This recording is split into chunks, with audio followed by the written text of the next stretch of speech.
धाराशिव मजूर फेडरेशनच्या निवडणुकीत महायुतीने वर्चस्व राखत फेडरेशनवर पुन्हा एकदा आपला झेंडा फडकवलाय।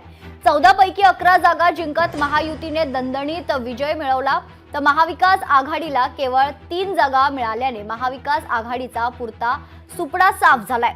या निवडणुकीत महायुतीकडून राणा जगजित सिंग पाटील, तानाजी सावंत, सुजित सिंह ठाकूर, तर महाविकास आघाडीकडून खासदार ओमराजे निंबाळकर, कैलास पाटील, प्रवीण स्वामी यांची प्रतिष्ठा पणाला लागली होती।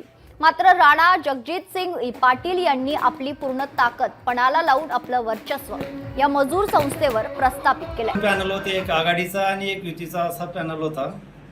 त्याच्यामध्ये सर्वसाधारणमध्ये 4 जागा अगोदरच बिनविरोध आलेल्या होत्या। त्याच्यामध्ये तुळजापूर, वासी, भूम आणि परांडा हे बिनविरोध सर्वसाधारण जागा आलेल्या होत्या आणि बाकी 9 जागेसाठी 24 उमेदवार रिंगणात होते। त्यापैकी आज आघाडीचं लोहारा मतदारसंघातून सर्वसाधारण गटातून 1 उमेदवार विजयी झालेले आहेत।